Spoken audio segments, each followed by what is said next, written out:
Hey yo everyone! After a lengthy legal battle with Apple that has spanned nearly 5 years, Fortnite is back on the App Store.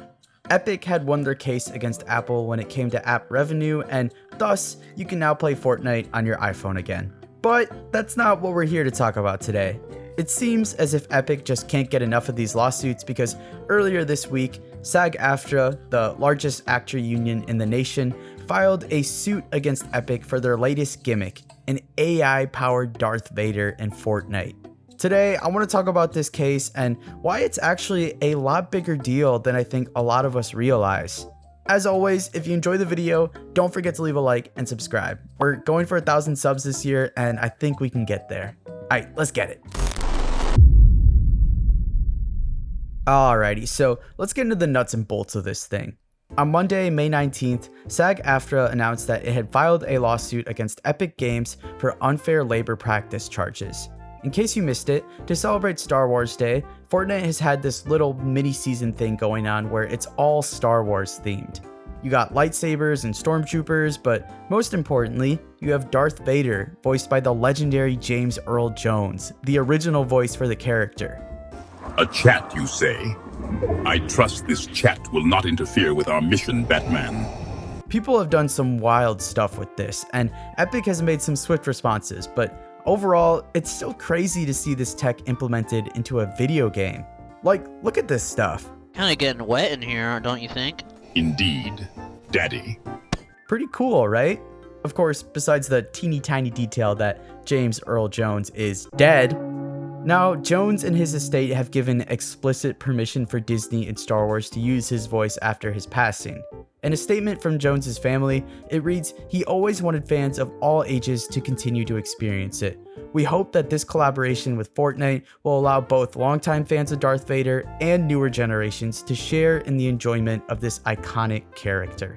That's pretty valid, and James Earl Jones is the undisputed best Darth Vader ever, but the use of his voice after his passing has raised some ethical eyebrows within the gaming industry. In a statement following their public announcement of the lawsuit, SAG-AFTRA said that we celebrate the right of our members and their estates to control the use of their digital replicas and welcome the use of new technologies to allow new generations to share in the enjoyment of those legacies and renowned roles. However, we must protect our right to bargain terms and conditions around uses of voice that replace the work of our members, including those who previously did the work of matching Darth Vader's iconic rhythm and tone in video games. Essentially, SAG-AFTRA is saying the Jones family doesn't speak for the entire Actors Guild. They are acknowledging that Jones gave permission for Disney and Epic to do this, but believe that Epic still should have informed them of their plans and allowed them to come up with some sort of agreement of how the voice would be used. They're claiming that Epic is choosing to replace real, working voice actors from the Actors Guild with AI, which is basically what happened. And this is where things get a little hairy.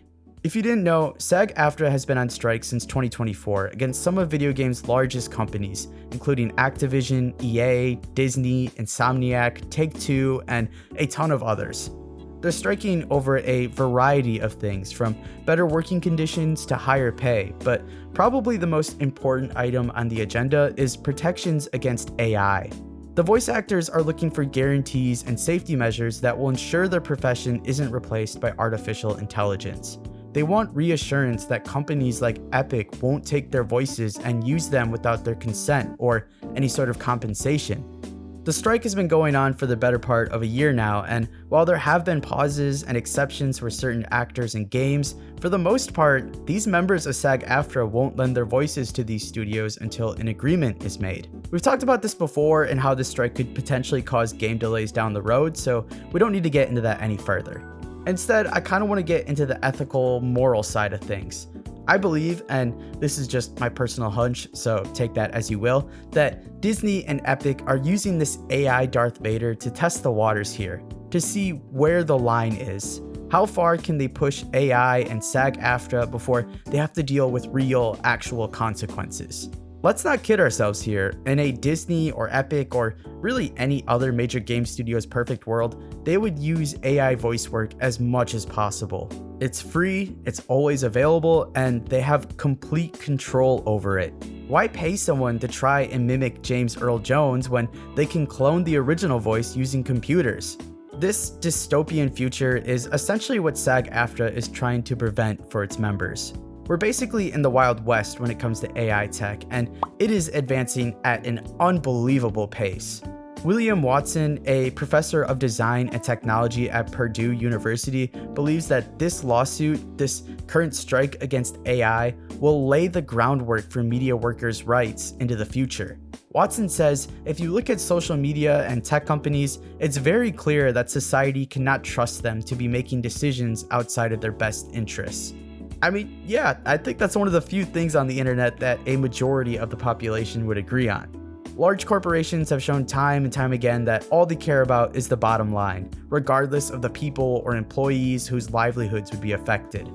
With unrestricted AI access, these companies would have the potential to run rampant throughout the industry.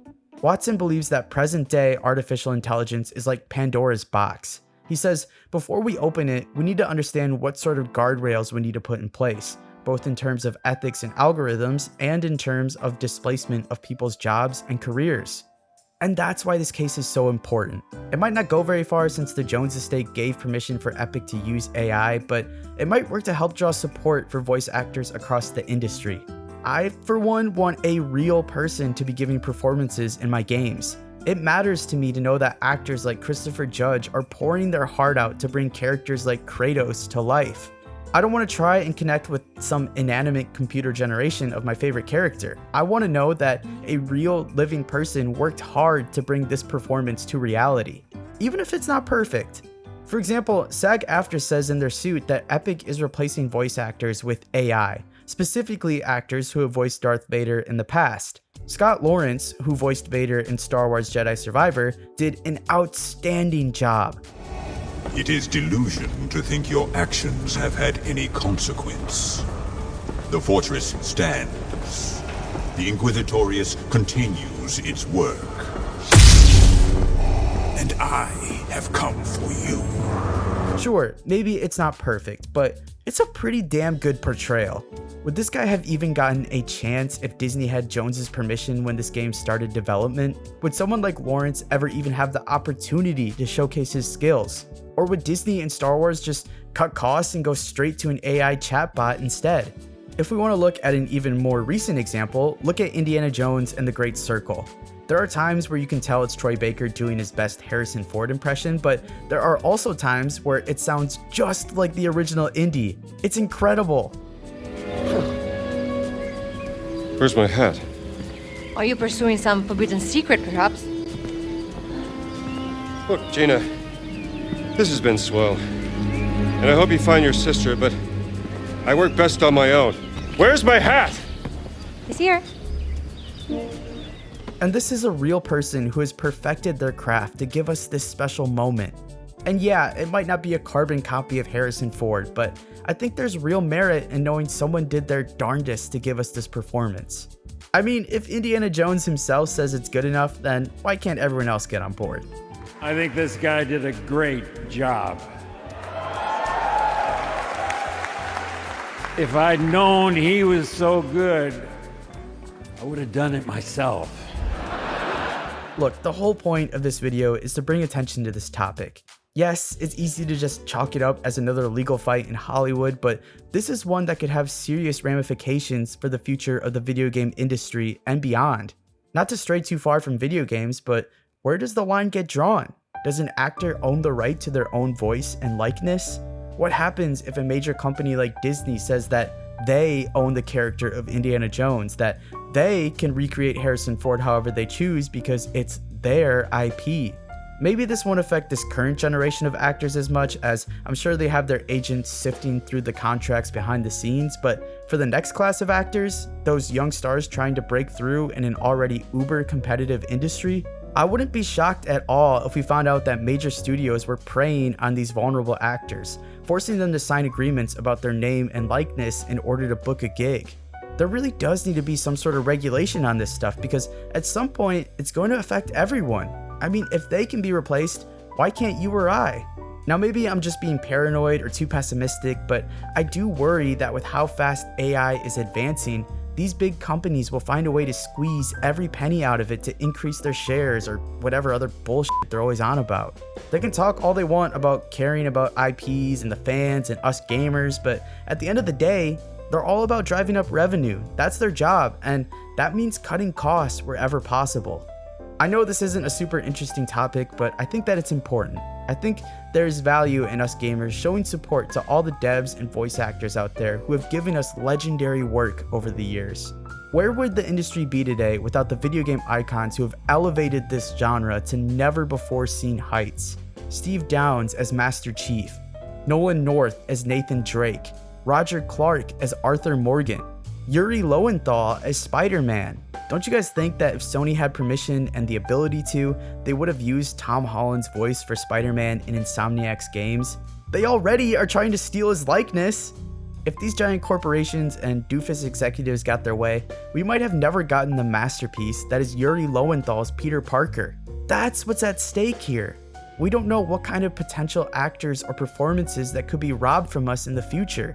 Look, I know I sound like a crazy person ranting about all of this, and truthfully, I probably am, but this stuff is important. We all love video games, and if we truly care about this stuff, then we can't just look the other way when the people who create this art are in danger of losing their ability to do so, especially when it is 100% preventable. I, just like I'm sure a lot of you, was fascinated about the potential with AI in video games. Not having to listen to commentators say the same lines over and over again in 2K, or having realistic conversations with NPCs, or even the technical stuff like AI upscaling. But the deeper we wade into this AI future, I'm starting to realize that there really does need to be guardrails before this thing goes too far. I think that AI is fine to use as a tool when it comes to development, such as cleaning up code or improving NPCs, but it can't be the end goal. It needs to be used as a means to an end and nothing more. But enough of my soapbox. I want to hear from you guys. What do you think about the use of AI in video games? Do you care, or do you just want to play your games in peace? I know, not as fun a video this time, but don't worry, I'm cooking up something special for next week. If you enjoyed the video and like talking about stuff like this in the video game industry, then don't forget to like and subscribe. I appreciate you guys, as always. I hope you have a great Memorial Day weekend, and I will catch you in the next one.